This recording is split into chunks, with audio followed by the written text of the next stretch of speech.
Well, I'm glad we can spend some time together this evening in our midweek Bible study time, and I want to begin by wishing all of you a happy New Year. I hope that you are well and healthy. I know that we've had a lot of sickness and a lot over the holidays. In fact, almost my whole family went down over Christmas, me included. And so you will hear some of the frogginess in my voice as we record today. But I am so grateful, so thankful for a new year and a fresh start. And this is this season for us at Avondale First Baptist Church. This is a big season for us as we are prayerfully considering our way forward. We have been now for a year and a half, believe it or not, in this thing we call a transitional period. And the transitional focus team is nearing the end of their tenure and their work. And I'm delighted to be at this point. We have a lot of things to talk about and decide. And so what I wanted to do this evening is maybe just give a broad sort of zoom out a bit and think about where we are in this entire process. And I wanted to just point some things out that maybe can help us frame this moment and decisions that will be made over the next week and then potentially over the next several months, just to kind of give a sense of a frame for that. So it's a rather atypical time tonight because it's not just a straight Bible study, but I do think that this is very, very important for us to understand this moment and where things go from here.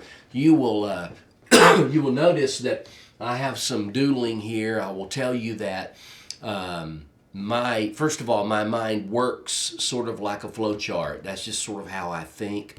I typically, when I do a sermon, I usually have a piece of paper, and I have a square, and that will be my introduction.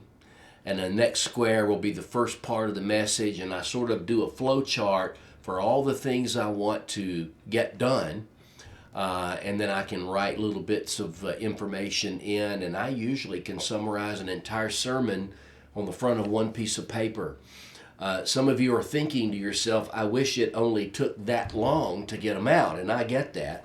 And sometimes I wish the same thing, but it's just how my mind works, and so I relate well to this kind of chart. Maybe you do, maybe you don't, but I'm going to walk through this and sort of describe what this is all about, this thing called transition, and where I think we are as we near the end. And you'll see that I've entitled this whole thing just the words Church Renewal. You know, often when we think of Church Renewal, we imagine that those words are ethereal, very spiritual, maybe a little lofty, hard to define, and something that is not man-made, and it certainly isn't. We are not capable of doing what we need to do for the church to be a powerful force for the gospel. God has to do that, but we do participate with God. It does, church renewal is something that comes as a result of prayer and study and a lot of good fellowship and conversation about where we are as a church, what is our mission. And so what I want to do is I want to summarize this and just point out kind of where I think we are at this moment. And so you'll see that there is both a horizontal orientation to this chart, and then there's one in the center that kind of comes down and back out, and I'm going to walk us through that. And I don't know where I got this.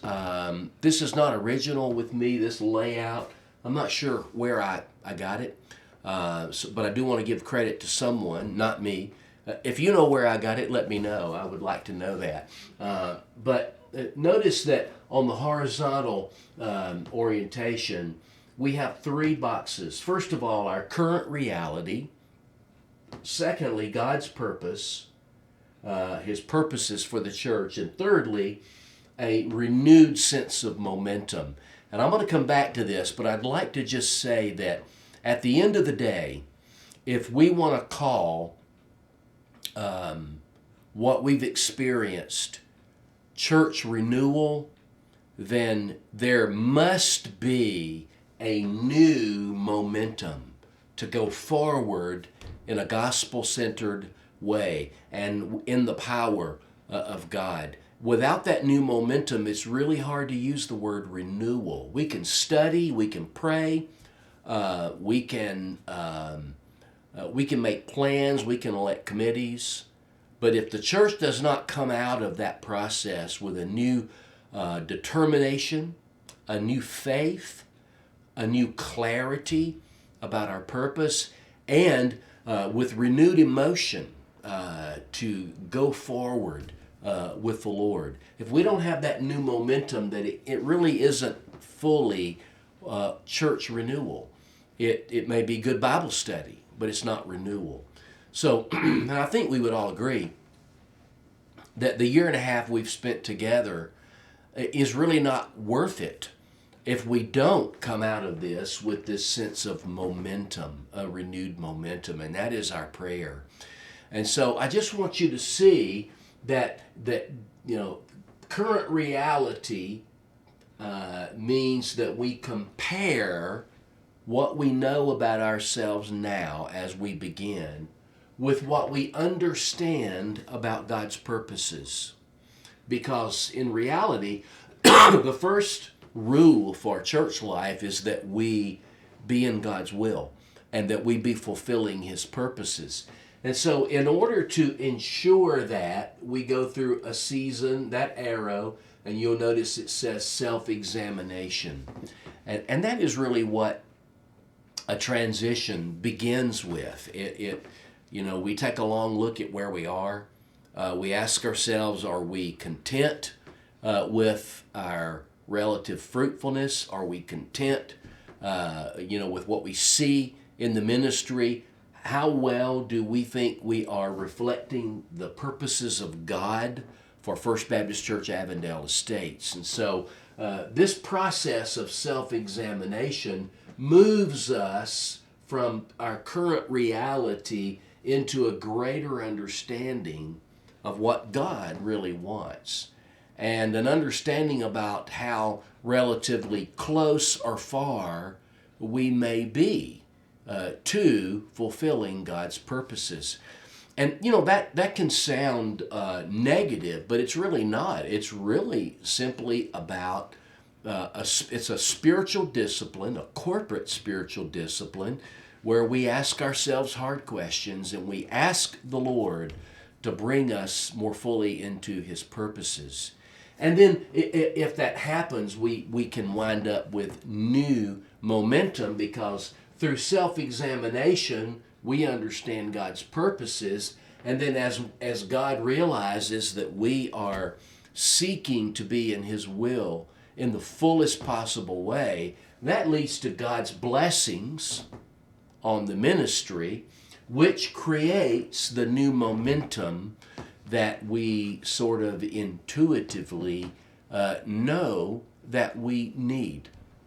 And so the journey in church renewal is the journey from current reality to new momentum, as we drill deep on our understanding and our yielding to God's purposes for the church. Now, notice that the vertical part of this is where we kind of drill deep into the workings and the what I would call the key documents of the church. And let me explain that. Notice that as we understand more about God's purposes, as a church, for example, repents of not being more evangelistic, or maybe not being more impactful in our community, or in some way not being as disciplined as we need to be in the church, maybe not honoring His word, whatever that is, we come into a sharper focus of God's purposes. And that renewed understanding of God's purposes informs, and this is the word inform, it informs our values and our mission as a church. Suffice it to say that every church should value what the Lord Himself values. Okay? And so in doing all this self-study, we have to honestly and accurately define what we value. I've noticed over many years that if you get a bunch of Baptists in the room and say, what are our values? Usually what comes to the conversation first are biblical statements that everybody agrees should be our values. It's a little harder to be honest and to really grasp not what our aspirational values ought to be, but what our actual values are. You see, we're good with the answers. We value the lost, okay? But when we say that, the follow-up question is, but do we really value the lost? We value disciple making. We value doing good follow-up on people and really helping them know how to walk with Christ. But do we value that? It's one thing for a church to have a Sunday school program. It's something else to have members who are personally investing in the lives of others. You see what I mean? And so as we go through this and as we think about what God wants from us, we have to identify what does the Bible say should be the values of a church. And then we have to be honest with ourselves and with one another and with the Lord about whether or not we truly have those same values. So that's what I mean by it informs our values. When our values resonate with God's heart, then we will have a clearer picture of what our mission is. You see, we can actually formulate language. First Baptist Church of Avondale Estates exists to, and there's a statement, and then by, and there are 2 or 3 main emphases that will be what we want to be really good at. Okay? And so we exist to do this by these things. That's what we mean by a sense of mission, and then, of course, a sense of our strategy and priorities. And so as we align with God's purposes, we begin to value what God values, aspire to accomplish what God aspires for us to accomplish, which leads to very specific strategies and actions, you see. And so God's purposes informs our values and mission and determines our strategy and action. When we have done this process properly, when we arrive at this part of the diagram, we now know what the changes are that need to be made and what should become bigger priorities for us as a ministry. It's incredibly helpful, and it's clarifying. It's not bad news, and it's not meant to be anything that's negative. It's really, when you get right here and you feel like it really resonates with God's purposes, this gives us permission to say yes to the right things and no to things that simply do not align with what we've discovered as a church. And so, this is actually a wonderful place to be. I believe that First Baptist Avondale right now is at a place where we are making some decisions about what our strategy and action is going to be. And let me illustrate that.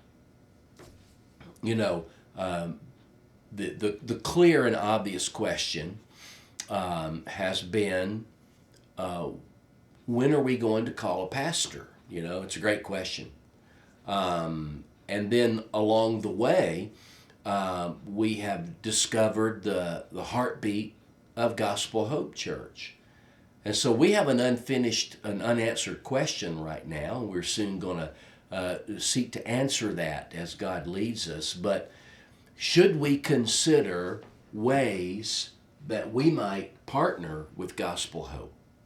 And might that be really the right broad sense of direction for us going forward? A couple of things I will mention as part of that is it's been very, very, very difficult. It's been basically impossible for the transition team to come up with a focused and forward-moving sense of mission and strategy, because when we talk about that, we realize that Avondale, as we currently exist, in large measure, we cannot account for how we, by ourselves, are going to be able to move forward down that road. And so that has created the question of whether or not there is a way for us to partner with Gospel Hope. Gospel Hope, of course, is younger. They are thriving. They're a bit of a shooting star right now. I mean, their growth has been remarkable. Planting churches, and it is a very fascinating thing to watch. And the bottom line is, might Avondale, in partnering with them, borrow some of that momentum? And could we then offer to them the wisdom of seasoned saints, as well as a place to live as we go forward? And it's a remarkable thing.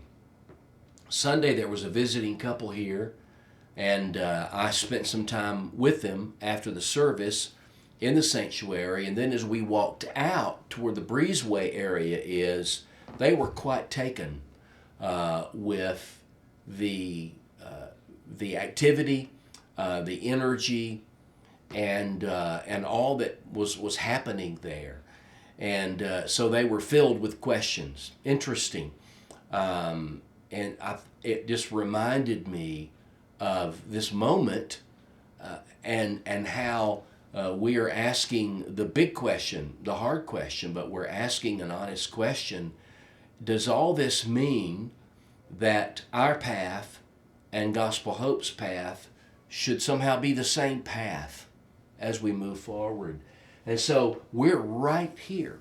We're right here deciding about a strategy and an approach for the future. And that is a big part of what we will decide. And so, that kind of gives you an idea, I think, of where we are. Now, if you'll look at how this is worded, once we have the right strategy and action, that helps us to achieve our values and missions, which fulfills God's purposes.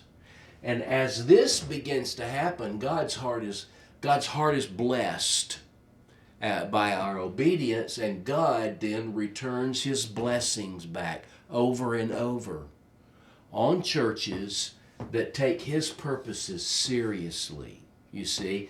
And what creates new momentum? Is it the right pastor? No. Is it merely an emotional thing? No. Is new momentum an ethereal mystery that maybe we achieve and maybe we don't? No. It is mysterious, but it's not really a mystery. New momentum comes when God's purposes are honored, when we are aligning ourselves with God's purposes, and then He begins to pour out His blessing on the church. And so you'll notice that as God continues to bless, the momentum continues to build. And so I wanted to take this moment to point out that I believe that January of 2022 is a vitally important season. I think that we are approaching one layer of what it means to determine our strategy for the future. It's not the whole thing, but it's the first layer. It's a bit of a fork in the road. And so this is where we are. And I hope that as we can position it in terms of all of this, I hope that we can be very, very motivated to pray, to seek God's will, and to chart a course for the future. And as we do that, that will then lead to another layer of strategies and actions that will eventually reposition the church, God willing, for vital ministry in days ahead. And that is my passion and my heart's desire for First Baptist Avondale, that we would come out of all of this better prepared to move forward and to build on this incredible legacy. Decades and decades of ministry have taken place here. I don't want to see that just wither. I want to build on that. I want to add the next chapter to this legacy. And 20 years from now, I want people to drive by and point to this campus and say, see that place right there? That place, they are multi-racial, multi-congregational. They are active in church planting. They are a sending center for the gospel out here in East Atlanta. And God is doing something in that place. I want that to be true 20 years from now as people drive by. And so, that's kind of why we go through all of this. And that is why we are asking you to prayerfully consider all of these options as we move forward together. Be prayed up. Be right with God and with others as best as you can. And let's hold hands together as we move forward and ask God for a wonderful renewal and a sense of mission and forward motion right here at this address on Covington Highway in Avondale Estates. God bless. I look forward to seeing you this Sunday.